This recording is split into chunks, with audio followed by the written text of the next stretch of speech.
반갑습니다. 한 주간 주님의 은혜 많이 받으셨는지요?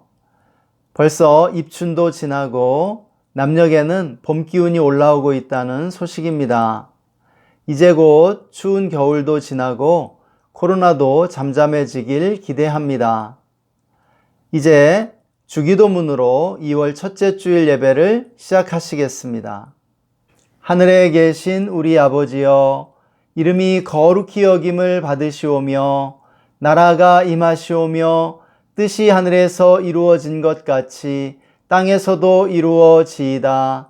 오늘 우리에게 일용할 양식을 주시옵고 우리가 우리에게 죄지은 자를 사하여 준 것 같이 우리 죄를 사하여 주시옵고 우리를 시험에 들게 하지 마시옵고 다만 악에서 구하시옵소서.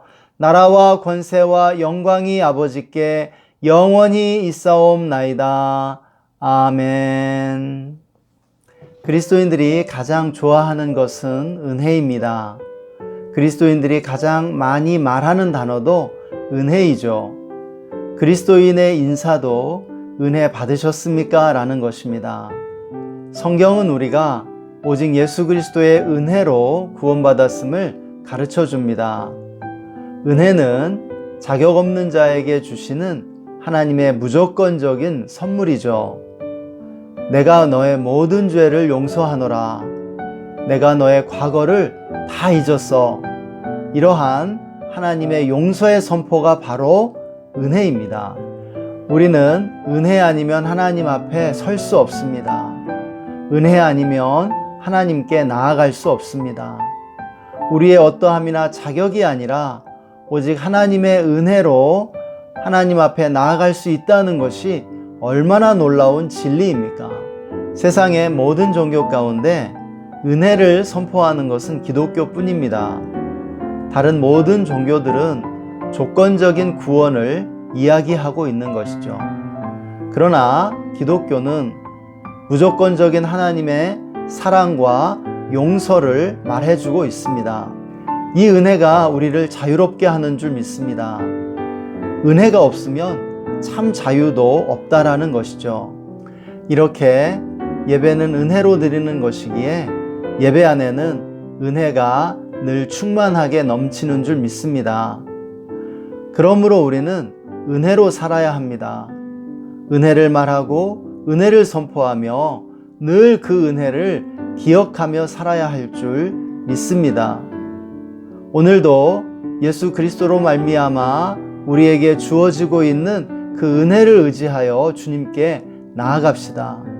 오늘도 우리에게 신실하게 임하는 그 은혜를 믿고 그 은혜를 의지하여 주님 앞에 예배하기를 소망합니다. 이 시간 다 함께 기도하며 예배하겠습니다. 우리 함께 기도할 때는 먼저 한 주간 우리에게 허락해 주신 크신 은혜를 기억하며 감사의 기도를 올려드립시다. 그리고 우리의 죄와 허물, 모든 악함을 회개하며 정말 주님의 은혜로 우리를 덮어주시고 거룩하게 해주시도록 간구하십시다. 또 성령의 충만함을 구하고 마귀를 대적하며 오늘 예배를 위해 다 함께 기도하시겠습니다. 하나님 아버지 감사합니다. 은혜로만 나아갑니다. 은혜로만 삽니다. 은혜로만 주님 앞에 설 수 있습니다. 우리에게 부어주시는 하나님의 은혜로 인하여 감사합니다. 우리의 모든 죄와 허물 또 우리의 교만과 악함을 주님 앞에 고백하며 나아갑니다. 우리의 죄를 낱낱이 고하고 회개합니다. 주님 보혈로 우리를 덮어주십시오. 우리를 정결케 해주십시오. 우리는 죄인입니다. 은혜로만 나아갑니다. 성령님을 초청합니다. 성령님 이 시간 충만하게 임하여 주시옵소서. 나사렛 예수의 이름으로 정사와 권세와 여든 세상 주관자들과 하늘에 있는 악의 영들 꾸짖고 결박하고 제한과 떠나갈지어다. 잠잠할지어다. 하나님, 오늘도 우리를 예배 가운데 불러주심을 감사합니다. 주님, 한 주간 우리에게 놀라운 은혜를 부어주셔서 감사합니다. 은혜로만 설 수 있습니다. 은혜로만 나아갑니다. 은혜 없이 살 수 없습니다. 주님, 이 시간 은혜를 주시고 우리의 모든 죄악과 허물을 다 용서하여 주시옵소서. 성령님 인정하고 환영하고 모셔드리고 의지합니다. 성령으로 나아갈 때 주님, 우리가 하나님의 거룩한 지성소까지 나아가 주의 얼굴 배웁기를 원합니다. 이 시간 나사렛 예수의 이름으로 모든 악한 어둠의 세력들을 결박하고 제어하노니 떠나갈지어다. 오 주님, 예수님의 승리만을 선포합니다. 우리의 예배 가운데 영광으로 임재하여 주시고 주님, 우리에게 말씀하여 주시옵소서. 주님의 얼굴을 우리에게 보여 주시옵소서. 오늘도 우리와 함께 하시는 주님께 감사드리며 존귀하신 주 예수님의 이름으로 기도했습니다. 아멘. 다 함께 주님을 기쁨으로 찬양하시겠습니다. 찬양 받으시기 합당하신 주님을 높여드립시다. 우리 마음과 뜻과 정성을 다해 주님 앞에 이렇게 함께 고백합시다.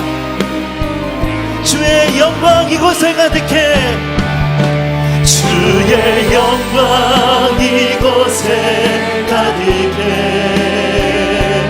우린 선의 주님과 함께 찬양하며 부리는 전진하니.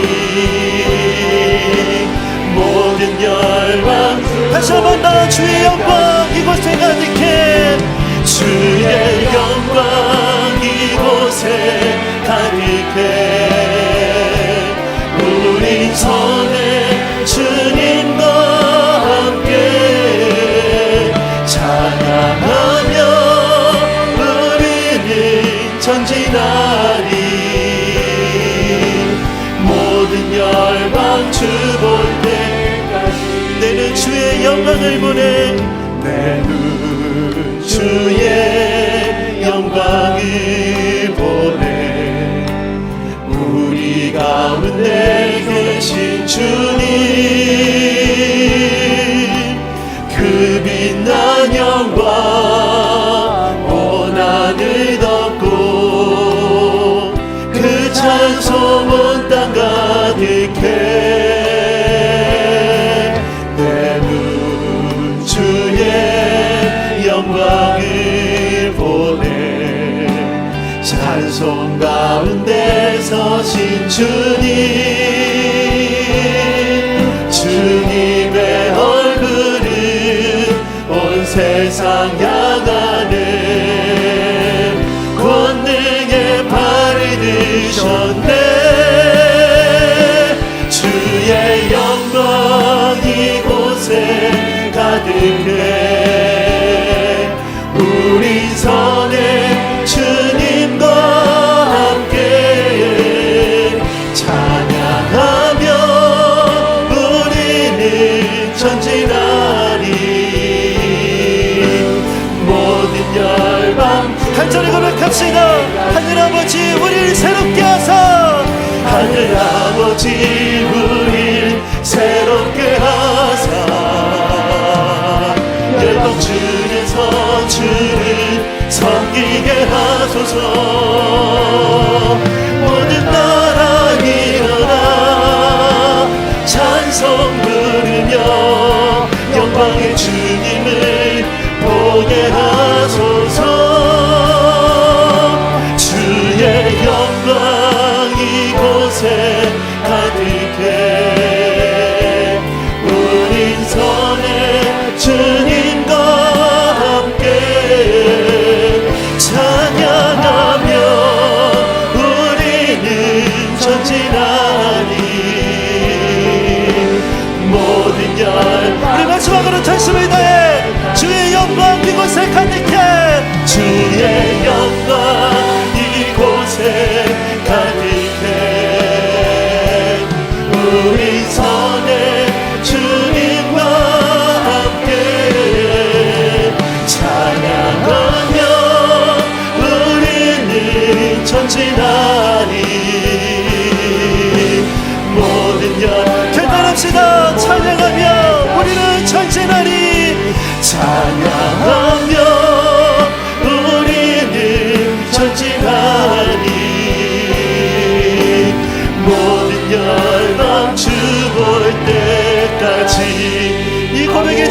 주님께 영광의 박수를 올려드립시다.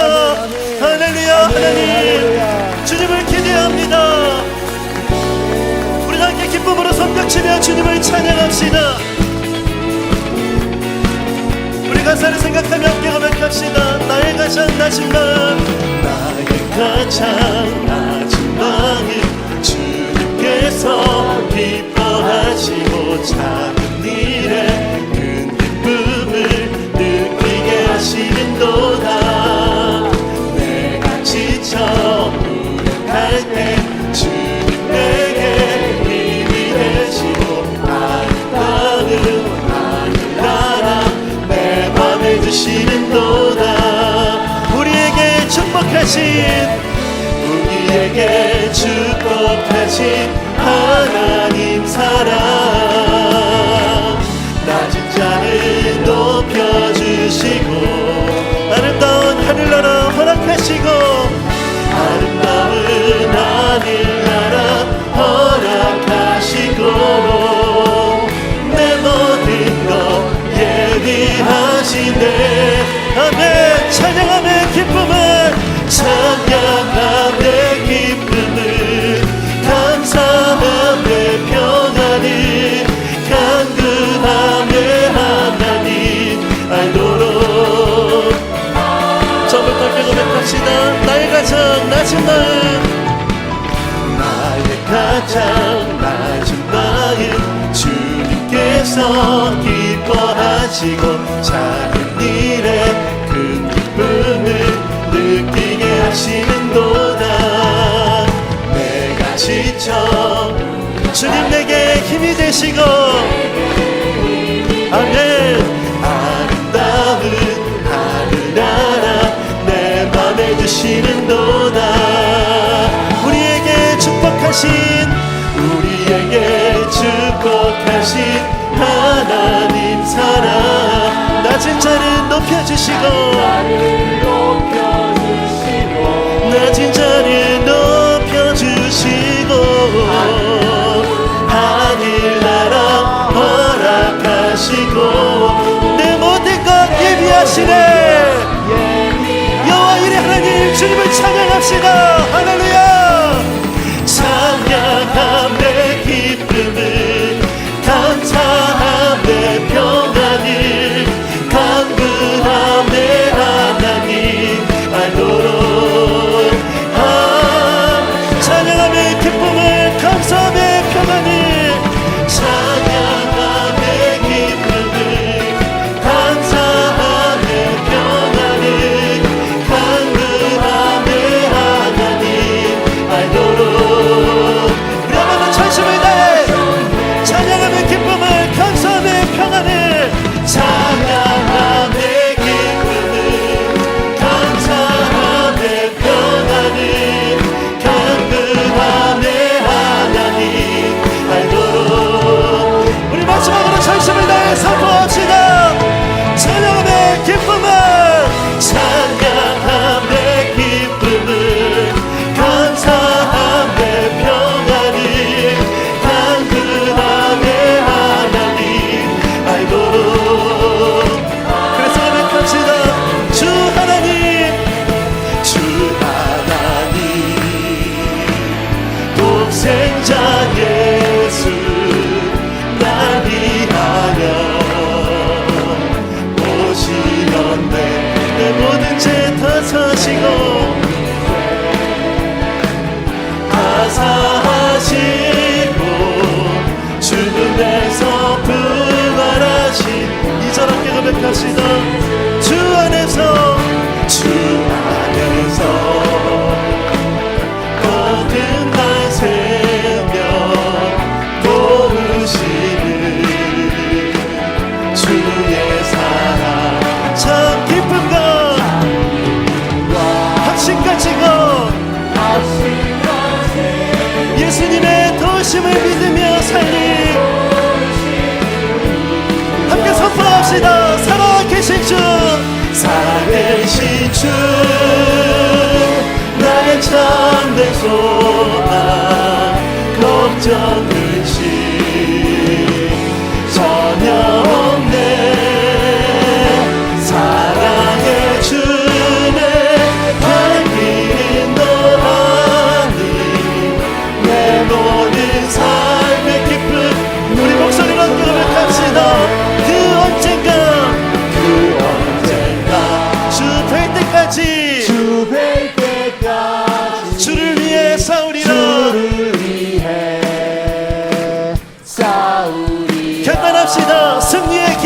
멀고함에도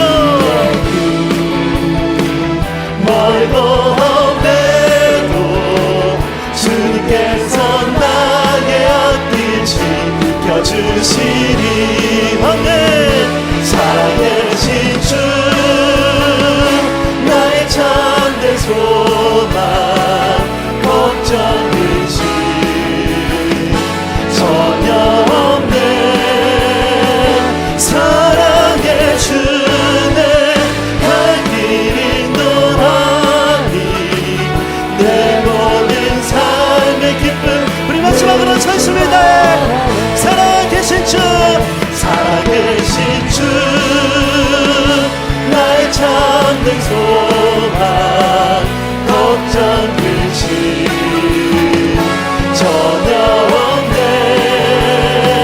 사랑의 주네 갈 길이 너하니 내 모든 삶의 기쁨 내 모든 삶의 기쁨 널 충만하네. 내 모든 삶의 기쁨. 우리 한번 더 고백합시다.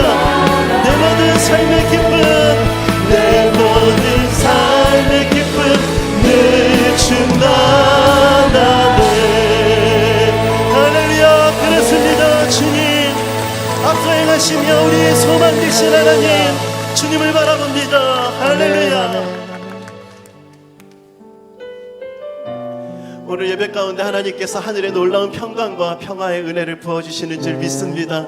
그 은혜를 구하는 마음으로 이 찬양을 주님 앞에 함께 고백하길 원합니다. 함께 고백합시다. 내 영혼의 그 기 깊은 데서 내 영혼의 그 기 깊은 데서 맑은 가락이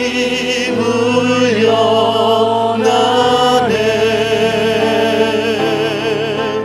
하늘 복조가 언제나 흘러나와 내 영혼을 고이 사네. 이절 함께 고백합시다. 내 맘속에 내 맘속에 솟아난 이 평화는 깊이 묻힌 보배로다.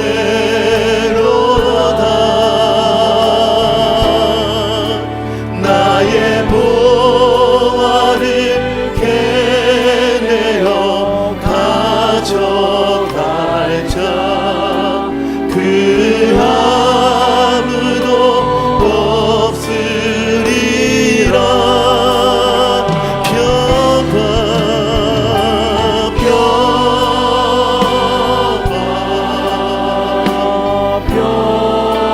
평화로다.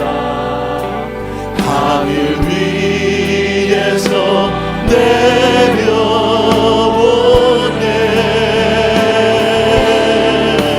그 사랑의 물결이 영원토록 내 영혼을 그네를 함께 고백합시다.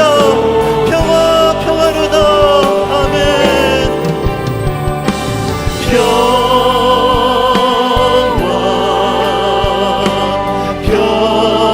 평화로다.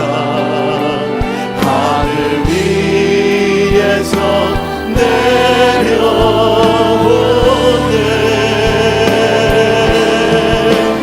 그 사랑의 물결이 영원토록 내 영혼을 간절히 고백합시다. 그 사랑의 물결이 영원토록 그 사랑의 물결이 영원토록 내 영혼을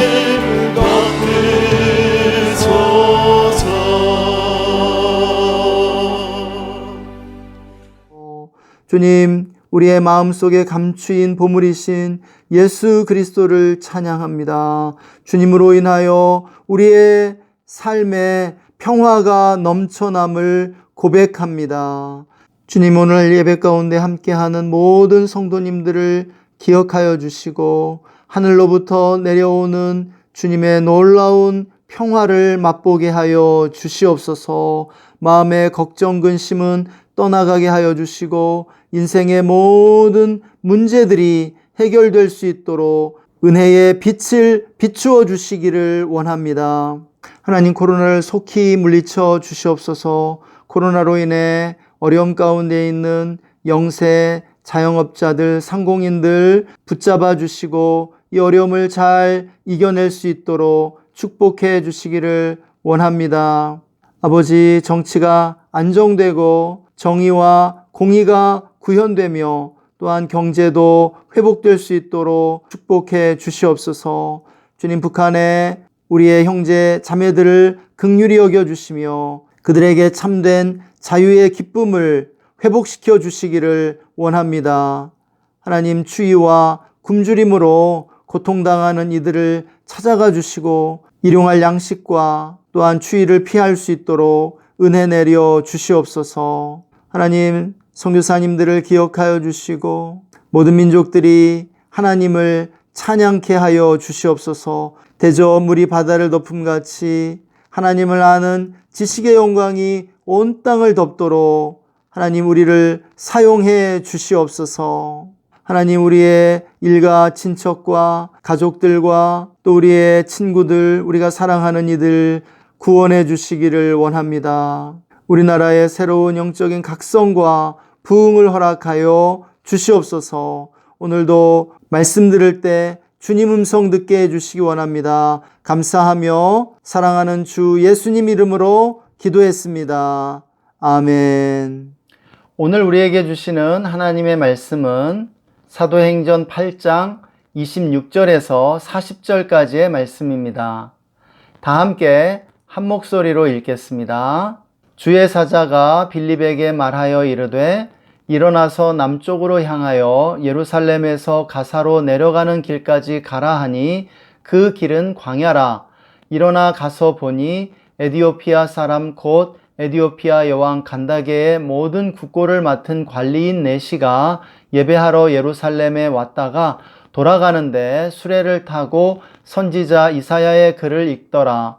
성령이 빌립더러 이르시되 이 수레로 가까이 나아가라 하시거늘 빌립이 달려가서 선지자 이사야의 글 읽는 것을 듣고 말하되 읽는 것을 깨닫느냐? 대답하되 지도해 주는 사람이 없으니 어찌 깨달을 수 있느냐 하고 빌립을 청하여 수레에 올라 같이 앉으라 하니라.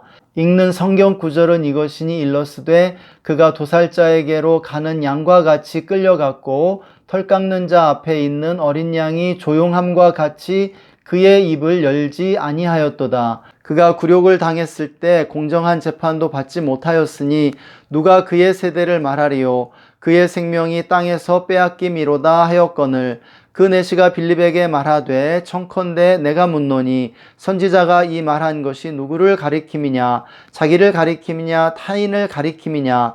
빌립이 입을 열어 이 글에서 시작하여 예수를 가르쳐 복음을 전하니 길 가다가 물 있는 곳에 이르러 그 내시가 말하되 보라 물이 있으니 내가 세례를 받음에 무슨 거리낌이 있느냐.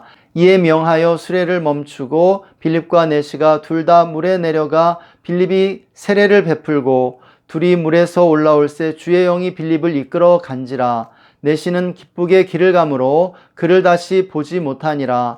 빌립은 아소도에 나타나 여러 성을 지나다니며 복음을 전하고 가이사랴에 이르니라.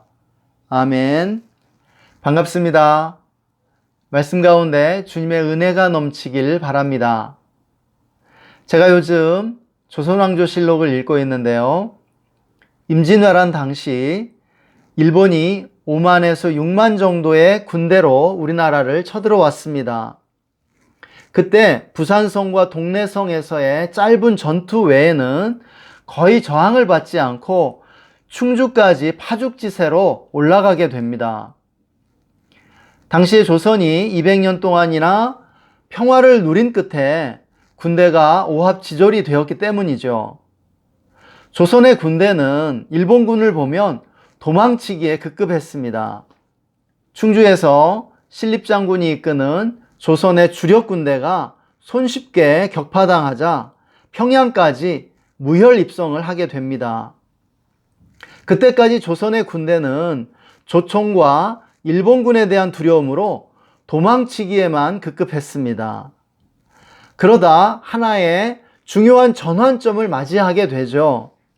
바로 남해에서 이순신 장군의 수군이 일본군에 연전연승하면서 조선군도 일본군을 이길 수 있다는 자신감을 서서히 회복하게 되었던 것입니다.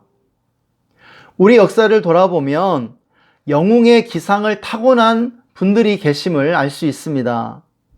세종대왕이나 이순신 장군 같은 분들이 대표적이죠. 그런데 오늘 말씀에서 보게 되는 빌립은 영웅의 기상을 타고난 사람은 아니었습니다. 그럼에도 신앙의 영웅이 된 것을 볼 수 있습니다. 위기는 영웅을 만드는 경향이 있습니다. 사도행전 6장에서 초대교회가 구제의 불공평으로 분열의 위기에 봉착했을 때 7집사가 등장하게 됩니다. 7집사 가운데 스데반 다음으로 큰 활약을 펼친 사람이 본문에 등장하는 빌립 집사였습니다. 성경을 잘 모르는 사람들은 사도행전 8장에 나오는 빌립을 예수님의 12 사도 중 한 명이라고 생각할 수도 있지만 본문에 나오는 빌립은 사도가 아니고 사도행전 6장에서 7집사로 임명되었던 빌립입니다. 그는 스데반의 순교를 시작으로 예루살렘 대박해가 일어나자 다른 성도들과 함께 예루살렘을 떠나게 됩니다. 그리고 사마리아에 도착해 복음을 전파했던 것이죠. 빌립은 교회 분열의 위기 속에 등장했고 대핍박으로 교회가 풍전등화의 위기를 맞이했을 때 대활약을 펼친 위대한 하나님의 사람이었습니다. 한마디로 위기가 빚어낸 영웅이었다라고 평가할 수 있겠습니다. 우리는 그를 통해 위기는 소극적이고 수동적인 사람에게는 파멸을 의미할 수도 있지만 적극적이고 능동적인 사람에게는 새로운 도전과 기회가 될 수 있음을 알게 됩니다. 사도행전 8장의 주인공은 빌립입니다. 그는 본문에서 성령의 사람으로 묘사됩니다. 성령의 인도하심을 받고 성령으로 행한 결과 그는 초기 기독교 역사에 위대한 발자취를 남겼습니다. 그러면 오늘은 빌립이 어떻게 위대한 승리를 성취할 수 있었는지 한번 살펴보겠습니다. 첫째, 빌립은 성령의 능력으로 불가능해 보이는 일들에 도전할 자신감과 의지를 소유하게 되었습니다. 빌립은 사마리아 사람들에게 복음을 전하고 에디오피아 내시에게 세례를 베풀므로 에디오피아 복음화에 초석을 놓았습니다. 사마리아 사람들에게 복음을 전한 것만 해도 엄청난 일이었죠. 오랫동안 유대인들과 원수 관계에 있던 사마리아인들이 유대인이 전하는 복음을 받아들인다는 것은 상상하기 힘든 일이었습니다. 기독교 복음이 문화적 장벽을 넘어 처음으로 유대인 바깥에 다른 민족들에게 전해진 것은 빌립의 사마리아 선교가 처음이었습니다. 이어서 그는 에디오피아 내시에게도 복음을 전함으로 에디오피아 복음화의 길을 열게 되죠. 놀라운 업적이 아닐 수 없습니다. 역사를 통해 위대한 성취를 이룬 사람들에게 하나의 특징이 있습니다. 의지가 강하다는 것이죠. 강력한 의지의 소유자들이었습니다. 의지가 강한 사람들은 어떤 어려움이 닥쳐와도 자신감을 잃지 않고 도전하는 사람들입니다. 스카펙은 약한 의지를 가진 사람과 강한 의지를 가진 사람을 이렇게 표현해 주고 있습니다. 보통 의지가 평범한 사람들은 집 뒷뜰에 당나귀 한 마리가 매어 있는 것과 같다는 것이죠. 나에게 큰 해를 끼치지도 않지만 그렇다고 큰 도움을 주는 것도 아니라는 것입니다. 이에 비해 의지가 강한 사람들은 집 뒷마당에 스코틀랜드산 종마 수십 마리가 매여 있는 것과 같다라고 말합니다. 강력한 추진력을 가지고 있어서 위대한 일들을 이룰 수도 있지만 세상에 큰 해를 끼칠 수도 있다라는 것이죠. 다음 시간에 보게 될 사도 바울이 바로 그러한 강력한 의지의 사람이었습니다. 우리나라에도 세종대왕이나 이순신 장군처럼 강력한 의지로 위대한 업적을 이룬 분들이 바로 그러한 분들입니다. 이들은 창조적 천재들이었다고 할 수 있습니다. 그러나 의지는 방향이 중요하죠. 선하게 쓰일 수도 있지만 악하게 쓰일 수도 있기 때문입니다. 20세기에 인류사에 큰 해를 끼친 독일의 히틀러나 소련의 스탈린, 중국의 마오쩌둥이나 북한의 김일성도 강력한 의지를 소유한 사람들이었습니다. 그들은 일관되게 악한 방향으로 역사를 이끌었던 것을 우리는 보게 되죠. 그런데 우리들 대부분은 당나귀 한 마리 가지고 있는 것처럼 평범하거나 약한 의지를 소유하고 있다는 사실입니다. 그런데 우리에게 위로가 되는 것은 본문의 빌립도 그랬다는 것이에요. 빌립은 그저 성실한 사람이었지 강인한 의지의 소유자였다고 보기는 어렵습니다. 사도 바울처럼 영웅의 기상을 타고난 사람은 아니었죠. 그럼에도 위대한 성취를 이룰 수 있었던 것은 그가 성령의 인도하심에 순종하는 삶을 살았기 때문입니다. 의지가 강하지 않은 사람들은 뚜렷한 성과를 낸다든지 일관성 있게 한 가지 일을 밀어붙이기 어려울 수 있습니다. 또 자기가 해내기 어렵거나 두려운 일을 만나면 자신감을 잃고 포기하기 쉽습니다. 그러나 빌립처럼 성령님을 의지하고 인도하심을 따르게 될 때 성령님이 끊임없이 자신감을 주시고 매일마다 의지를 새롭게 해주신다라는 것이죠. 이때 자신이 욕심을 가지고 임하는 것이 아니라 성령님께 순종한다는 사실을 인식하는 것이 도움이 됩니다. 어떤 일이든지 인내하지 않으면 목표를 이룰 수가 없습니다. 그런데 성령님은 오래 참음과 절제 열매를 맺게 하심으로 목표를 차근차근 이루어갈 수 있도록 도와주시는 것이죠. 그러므로 의지가 강하지 않은 사람도 빌립처럼 위대한 삶을 살 수 있음을 믿으시기 바랍니다. 둘째, 빌립은 성령의 인도로 편견의 장벽을 넘어 새로운 지평을 열었습니다. 빌립은 예루살렘을 떠난 후 사마리아로 가서 복음을 전했죠. 그로 인해 사마리아에 하나님의 구원이 임하게 된 것을 우리는 볼 수 있습니다. 그런데 유대인에게 사마리아는 편견의 땅이었습니다. 유대인들은 이방인들보다도 사마리아인들을 더 미워했습니다. 당시 이스라엘 지도를 보면 맨 위에 북쪽에 갈릴리가 있고 중간에 사마리아가 있고 맨 아래 남쪽에 유대와 예루살렘이 있었습니다. 그런데 유대인들은 갈릴리와 예루살렘을 통행할 때 사마리아를 지나가기 싫어서 지름길이 있는 사마리아를 삥 둘러서 갈 정도로 사마리아를 부정하게 여겼다라는 것이죠. 왜 그렇게 사마리아 사람들을 가증하게 여기고 미워했을까요? 여기에는 역사적 배경이 있습니다. 예수님 오시기 700년 전인 BC 722년에 북이스라엘 왕국이 아수르 제국의 침략을 받아 멸망하게 됩니다.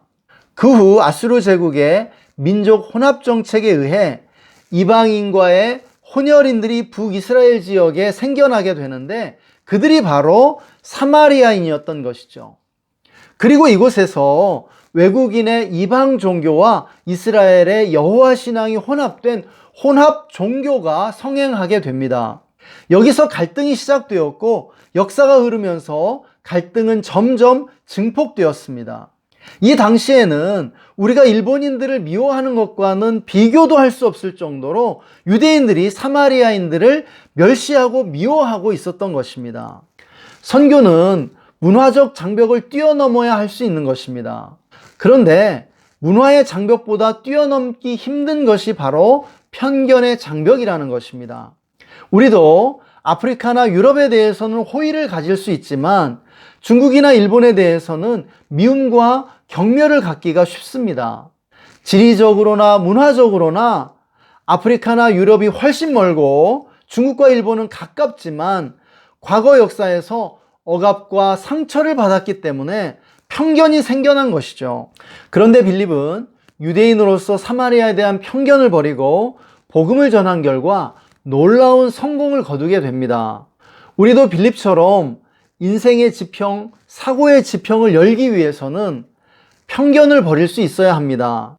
편견은 이를테면 편협한 생각이고 좁은 마음이라고 할 수 있죠. 편견을 버릴 때 우리는 비로소 창의적인 생각을 할 수 있고 새로운 지평을 열 수 있게 되는 것입니다. 물론 이것은 어려운 문제 중 하나이죠. 인간은 누구나 편견을 가지고 있습니다. 따라서 우리의 성장은 어떤 면에서 편견을 깨뜨려가는 과정이라고 할 수 있겠죠. 그런데 이런 편견을 깨뜨리는 좋은 방법이 있습니다. 바로 빌립처럼 직접 찾아가 만나보는 것입니다. 예를 들어 저는 선교단체에서 사역할 때까지만 하더라도 모텔업에 종사하시는 분들을 좋지 않게 생각했습니다. 모텔은 사람들이 불륜을 위해 드나드는 곳이라고 생각했기 때문입니다. 그런데 중앙교회에서 사역하면서 모텔업에 종사하시는 분들을 꽤 여럿 만나게 되었습니다. 그리고 저의 생각이 편견임을 깨닫게 되었죠. 그분들이 다양한 이유로 모텔업을 하게 되었음을 알게 되었습니다. 또 교구 사역을 하면서 많은 중국 동포들을 만나게 되었습니다. 수원에는 중국 동포들이 많이 살고 계시죠. 흔히 중국 동포들을 범죄와 연관지어 생각하기도 하고 안 좋게 생각하시는 분들도 있습니다.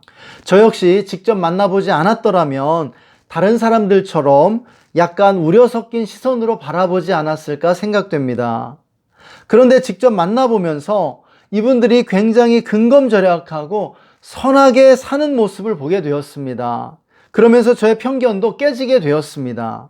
편견은 사실을 있는 그대로 보지 않고 사실을 왜곡시켜서 보는 것과 같습니다. 이를테면 굉장히 나쁜 안경을 쓰고 사는 것과 같은 것이죠. 이렇게 편견을 갖고 살면 잘못된 선택을 하게 되고 실패할 가능성이 높아지게 된다는 것입니다. 제가 앞서 임진왜란 이야기를 해드렸었는데요. 임진왜란 초기에 조선 군대는 일본 군대를 만나기만 하면 도망치기 바빴습니다. 왜냐하면 일본 군대에 대한 두려움과 일본군은 강하고 조선군은 약해서 조선 군대가 패배할 수밖에 없다는 편견에 사로잡혀 있었기 때문이죠. 또 조선은 육군이 강하고 수군은 약한 반면에 일본은 수군은 강하지만 육군은 상대적으로 약하다고 생각했었습니다. 그러나 결과는 정반대로 나타나고 말았죠. 육군에서는 연전연패했고 수군에서는 연전연승했던 것이죠. 결국 승리는 편견을 깨뜨림으로써만 가능했습니다. 빌립은 성령을 의지함으로 편견을 깨뜨리고 위대한 역사의 발자취를 남길 수 있었습니다. 성령님은 언제나 우리의 눈을 가리고 있는 이 편견을 벗겨내 주시는 분입니다. 오늘도 우리 눈을 가리는 편견이 무엇입니까? 우리가 성령님을 의지할 때 성령님이 우리를 두렵게 하고 도전하지 못하게 하는 편견의 장벽을 허물어 주실 줄 믿습니다. 셋째, 빌립은 성령의 능력으로 광야로 나아가 두려움을 극복하고 승리했습니다. 사마리아에서 사역을 마친 후 성령님은 그를 예루살렘 남쪽의 광야로 인도하십니다. 사마리아 남쪽에는 유대가 있고 유대 아래에는 이집트까지 이어지는 광야가 펼쳐져 있었습니다.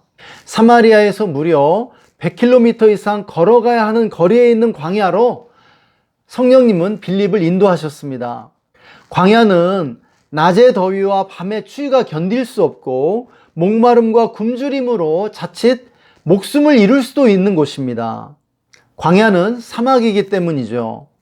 거기에는 사람도 없고 아무것도 없습니다. 그래서 빌립은 처음엔 반신반의했을 것입니다. 그는 광야로 깊숙이 들어갈수록 두렵고 막막함을 느꼈겠죠. 광야로 가는 것이 정말 하나님의 뜻일까요? 그런데 우리가 성경을 보면 성령님이 사람들을 광야로 인도하실 때가 많다는 사실을 보게 됩니다. 하나님은 이스라엘 민족을 애굽에서 구원하신 후 바로 광야로 인도하셨습니다. 예수님이 요단강에서 세례 요한에게 세례를 받으신 후 성령님은 주님을 광야로 인도하셨죠. 그곳에서 주님은 40일 동안 금식하고 마귀의 시험을 받으시며 공생애를 준비하셨습니다. 그리고 성령님은 다메섹 도상에서 예수님을 만난 사도 바울을 즉시로 아라비아 광야로 가서 3년의 시간을 보내도록 인도하셨습니다. 성경에서 광야는 외롭고 슬프고 고통스러운 곳입니다. 이스라엘 백성에게도 사도 바울에게도 광야의 시간은 어렵고 힘들고 고립을 경험하는 시간이었죠. 그렇지만 그렇기 때문에 하나님을 깊이 만나고 하나님의 사람으로서 훈련받는 시간이 되었던 것입니다. 예수님에게도 광야는 굶주림과 목마름이 있는 고통스러운 곳이었습니다. 그러나 그 광야를 통해 예수님은 하나님을 더 깊이 만나고 마귀의 시험을 물리치며 사역을 위한 영성을 준비했던 것을 보게 됩니다. 빌립에게도 광야는 쉽지 않은 곳이었을 것입니다. 그에게 광야는 하나님의 뜻에 순종할 것인가, 광야에 대한 두려움을 극복하고 하나님만 의지할 것인가를 테스트받는 시험의 장소였죠. 성령님은 오늘도 우리를 광야로 인도하시기를 기뻐하십니다.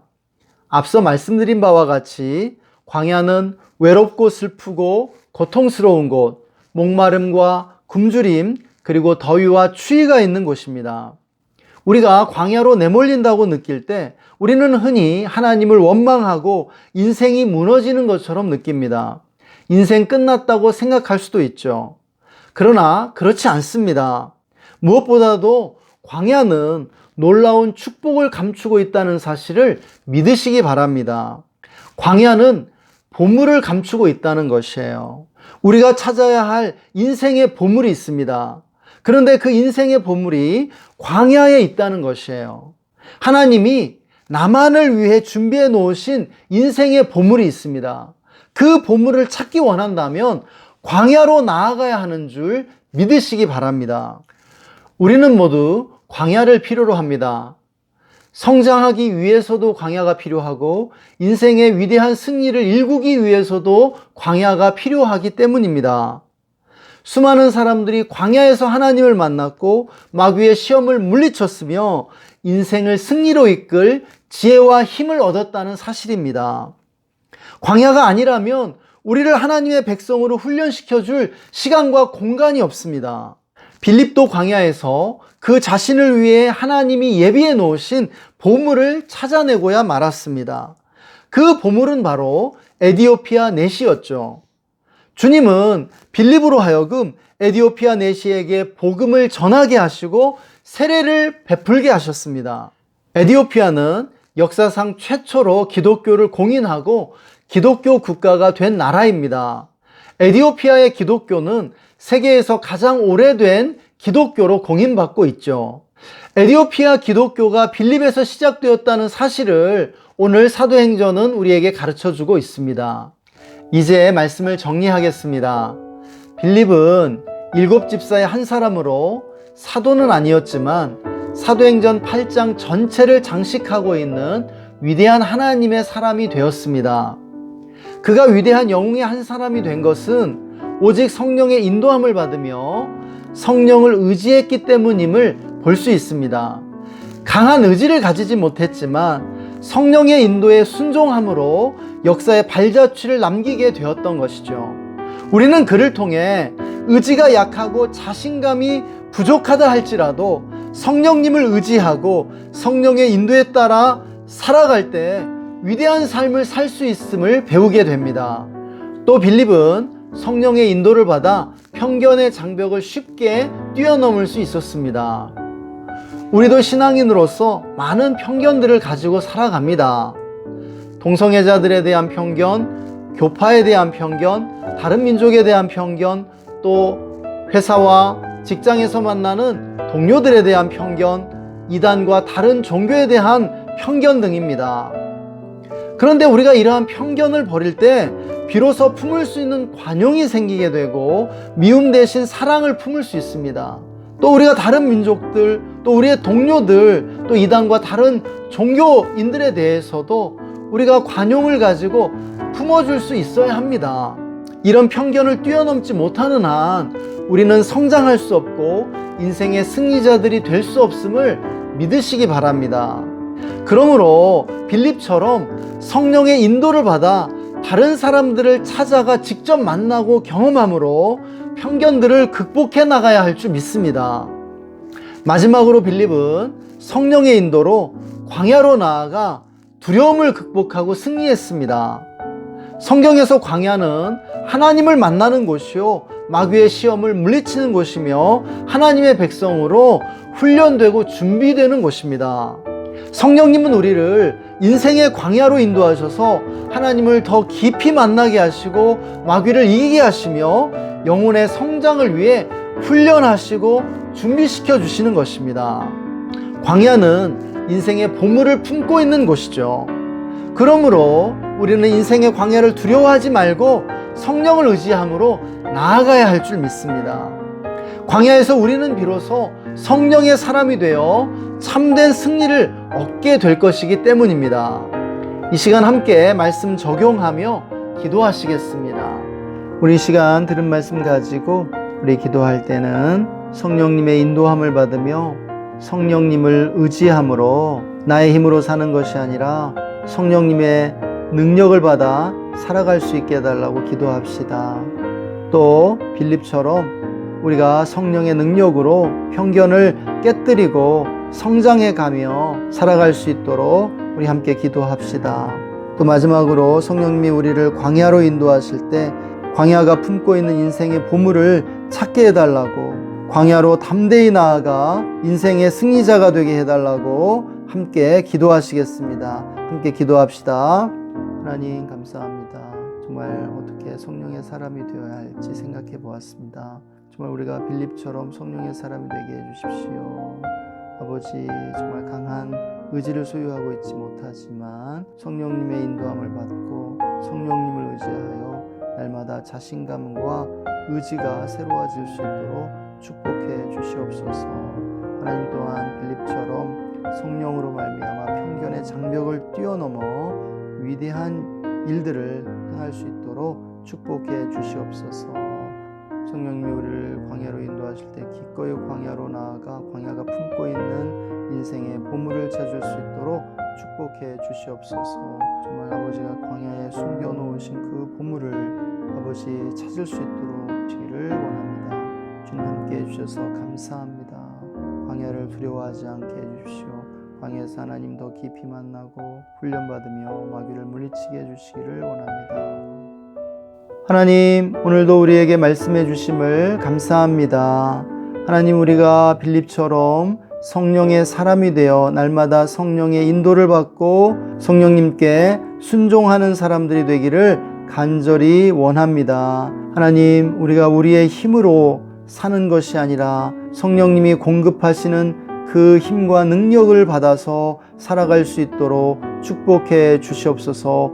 비록 의지도 약하고 자신감도 부족하지만 성령님을 의지함으로 날마다 자신감과 의지를 새롭게 할 수 있도록 축복해 주시옵소서. 또한 빌립처럼 편견의 장벽을 뛰어넘어 아버지 새로운 지평을 열어가는 우리의 삶이 되도록 인도해 주시옵소서. 또한 성령님이 우리를 광야로 인도하실 때 기꺼이 광야로 나아가 두려움을 극복하고 승리할 수 있도록 인도해 주시옵소서. 광야에 하나님이 우리를 위해 숨겨놓으신 보물이 있음을 믿고 광야가 우리 삶에 찾아올 때 아버지 기뻐하며 그 광야를 통해 하나님을 더 깊이 만나고 마귀를 물리치며 하나님의 사람으로 훈련되고 준비될 수 있도록 인도해 주시옵소서. 오늘도 우리와 함께 해주심을 감사합니다. 주님을 찬양하고 사랑합니다. 감사하며 주 예수님 이름으로 기도했습니다. 아멘. 지금은 우리의 길과 진리와 생명이 되시는 우리 구주 예수 그리스도의 놀라우신 은혜와 그 사랑으로 우리를 의복처럼 둘러 감싸주시는 하나님 아버지의 영원하신 사랑하심과 영원히 우리와 함께 하시며 우리를 인도해 주시고 우리를 도와주시는 성령님의 내주 충만 교통하심이 오늘 말씀을 듣고 성령을 의지하며 성령의 인도함에 순종하기로 다짐하는 모든 성도님들과 형제 자매님들, 그들의 가정과 직장과 삶의 현장 가운데, 그리고 우리나라 대한민국 위에 지금으로부터 영원토록 함께 계시기를 간절히 축원하옵나이다. 아멘. 2021년 2월 7일 우리가 주의 교회 주일 예배에 함께 해주셔서 감사합니다. 한 주간 빌립 집사님처럼 성령님과 동행하며 성령님이 공급해 주시는 힘과 권능으로 승리하시는 여러분 되시길 축복합니다. 성령님은 언제나 여러분 안에, 여러분 옆에 계시고 여러분 앞서 행하시는 주님이신 줄 믿습니다. 사랑하고 축복합니다. 평안하세요. 샬롬 샬롬. 다음 주에 뵙겠습니다.